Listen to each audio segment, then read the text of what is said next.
বিসমিল্লাহির রহমানির রহিম। সকল প্রশংসা আল্লাহর, সকল ক্ষমতার মালিক আল্লাহ মহান। আসসালামু আলাইকুম আমার সকল ইউটিউবের সকল ভাই বোন বন্ধুগণ পাত্রপাত্রী শুভাকাঙ্ক্ষী যারা আছে সবাইকে জানাই অনেক অনেক সালাম এবং দোয়া। সকাল থেকে অনেক ব্যস্ততা শেষ করে একটু এখানে এত সুন্দর বাতাস, আমি যেখানে আমার বাড়ি করছি সেই জায়গায় চলে আসলাম একটু লেবারদের বিল দেওয়ার জন্য। তো এসে দেখলাম এত সুন্দর বাতাস। আসলে বাতাস খেয়ে মানুষে যে বলে যে কি খেয়ে বাঁচবে, বাতাস খেয়ে, আসলে বাতাস খেয়ে বাঁচা যায়। এটা হচ্ছে আল্লাহর প্রকৃত দান, আল্লাহর বাতাস। খুব ভালো লাগতেছে। তো আসলে বিয়ে শাদীর ব্যাপারে তো সবসময় অনেক অনেক পাত্রপাত্রীর সন্ধান দিতেই থাকি। সেজন্য আমি বললাম যে আজকে আমার এই আমাকে মনে হচ্ছে যে আমি উঠে যাবো এমন অবস্থা।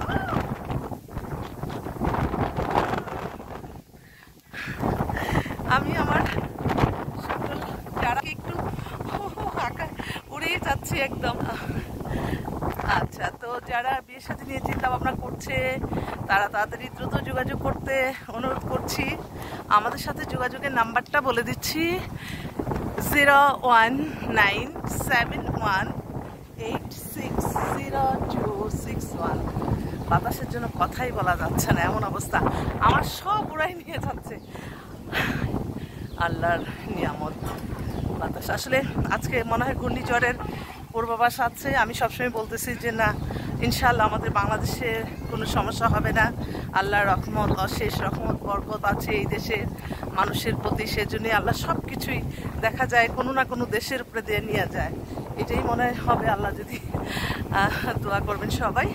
আর এই মুহূর্তে আসলে আজকে সারাদিন অনেকগুলি পাত্রপাত্রী তাদের বাসায় ভিজিট করলাম। আজকে আমার গুলশান বনানী অধিকার পাত্রপাত্রীর কিছু সন্ধান ছিল, তাদের বাসায় যেয়ে যোগাযোগ করে তাদের বায়োডাটার ছবি নিলাম। আমি একটা পাত্রীর কথা বলবো, বনানীতে বাসা, পাত্রীর রিকোয়ারমেন্টগুলি এবং পাত্রীর ম্যাক্সিমামই একই ক্যাটাগরি চলে আসতেছে। কারণ আমি একটা পাত্রী, আমার বনানীতে মনে হাজার এই টাইপের পাত্রী। তো সেজন্য একটু বলছি, পাত্রীর ওদের 10তলা বাড়ি আছে, বনানীতে মেয়ের নামে ফ্ল্যাট আছে। মেয়ে হচ্ছে 34-এর মতো বয়স, 5 ফিট 5 লম্বা, স্বাস্থ্য টাস্থ্য ভালো। তো ও একটা বিদেশি একটা কোম্পানিতে আছে, MBA করা। তো ওর জন্য একটা ভালো ছেলে চাচ্ছে হোক, কিন্তু অবশ্যই উচ্চশিক্ষিত প্রতিষ্ঠিত পরিবারের ভালো ছেলে। যদি নর্মাল চাকরিও করে বা ব্যবসা করে তার আপত্তি নেই। তো ওর জন্য একটা চাচ্ছি। আরেকটা ভাই, ওনার 2টাই মেয়ে, 2 মেয়ের জন্যই পাত্র খুঁজছে। ওনারা অবশ্য বলছে যে ছেলে যদি মাস্টার্স করা যায় বা কোথাও কিছু ছোটোখাটো জবও করে তাতে আপত্তি নেই। 2 মেয়ের জামাইকে আর কি তার কাছে রাখবে। বলে যে এটা অনেকে মনে করে যে ঘর জ্যাম, আসলে এটা কোনো কথা না। কারণ উনি আবার খুব ধার্মিক, ওনার ফ্যামিলিও খুব ধার্মিক, মেয়েগুলিও খুব ধার্মিক। সেই সুবাদে উনি চাচ্ছে যদি ছেলে ওনাদের বাসায় থাকে। কারণ মেয়ের নামে 2টা ফ্ল্যাট আছে বনানীতেই, 2 মেয়ের নামে, এবং ব্যবসা বাণিজ্য আছে। মেয়ের একটার বয়স হচ্ছে 26 আর বড়টার হচ্ছে 30, 5 ফিট 5 একজন, আরেকজন 6। ওই যে একই টাইপের মেয়ে চলে আসে বেশিরভাগ। তারপর আরও আছে, এই বাতাসের সাথে থেকে থেকে আমার মনে হচ্ছে আমি হারিয়ে যাই, এত সুন্দর বাতাস। তো তো আমি কিন্তু সবসময় মনে করি আমি কোথাও যদি যাই, আমি এখনও আমার আপনজনদের মাঝে আসি না, খুবই কষ্ট লাগে। সেজন্য আমি তাড়াতাড়ি তো জায়গাটা আবার একটু দেখাচ্ছি, এত সুন্দর জায়গা। আপনারা যারা আল্লাহর কাছে দোয়া, আমি আপনাদের মাধ্যমে দোয়া চাই যাতে এখানে যখন আমি বাড়িটা কমপ্লিট হবে, আমার খুব ইচ্ছা নিচতলাটা একটা মহিলা মাদ্রাসা দিব। আল্লাহ যদি সেই আশা পূরণ করে, আমি আপনাদেরও দোয়া চাই। দোয়ার চেয়ে বড় শক্তি আর কিছু নাই।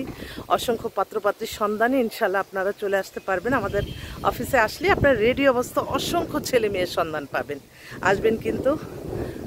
আমি না আসলে আপনাদেরকে এত ভালোবাসি, আমার মনে হয় যে আমি রেডি হয়েই কেন আসতে হবে, আমি তো যে কোনো সময় আমার আপনজনদের মাঝে আসতে পারি, তাই না? তো এই একটু সাজগুজ করতে হয়, এটা আসলে একটা বিজ্ঞাপন, এছাড়া আর কোনো কিছুই না।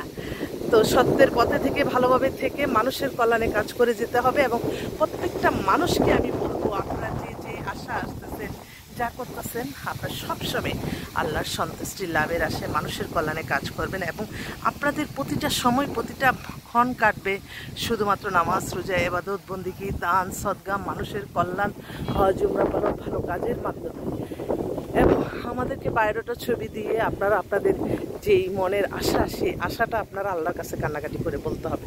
এত সুন্দর এই যে গাছগুলি হইতেছে, আমার বিদেশে অনেক ভাই বোনরা আছে, দেখো কত সুন্দর জায়গা, কি সুন্দর করে পাতাগুলি নড়ছে। আমি আসলে আমার মনটা ভরে যাচ্ছে, বাতাস খেয়ে থাকতে পারবো মনে হয়। এই শোনেন, সবাইকে একটা কথা বলি, অনেক সময় খারাপ লাগলে এরকম খালি জায়গায় যে বাতাসের মধ্যে থাকবেন, এটা আল্লাহর একটা মানে এত বড় একটা নিয়ামত, মানে সাথে সাথে সুস্থ। আমার একটা ঘটনা বলি, আমার আম্মা যখন 2020 সালেই তো মারা গেল, তখন পুরা করোনা কাল, হঠাৎ করে আমার একদিন পরে আম্মা মারা যাওয়ার পরে এমন অবস্থা, দম বন্ধ হয়ে আসতেছে। আমি কোনো দিকে কোনো খেয়াল না করে আমি দৌড়ে গাড়ি নিয়ে সাথে সাথে আমি এরকম এই আমার জায়গার এখানে মুক্ত বাতাসে চলে আসছি, বাতাস থাকার সাথে সাথে আমি সুস্থ হয়ে গেলাম। মানে ওই মুহূর্তে আমাকে মেডিকেলে নিতে হতো এরকম। আমি কিন্তু আপনাদেরকে কখনোই বুঝাই নেই যে আমি চাই সবসময় আল্লাহ সুস্থ রাখুক, ভালো রাখুক, এই দোয়া কামনা করছি। ছোট ছোট ব্যাপারগুলি যেখানে আপনাদের জন্য ভালো হবে সেটা আমি সবসময় প্রচার এবং এটা ডিসপ্লে করব। তো পাত্রপাত্রের সন্ধানে আসবে, আবারও আসবো তোমাদের মাঝে। আসসালামু আলাইকুম সবাইকে।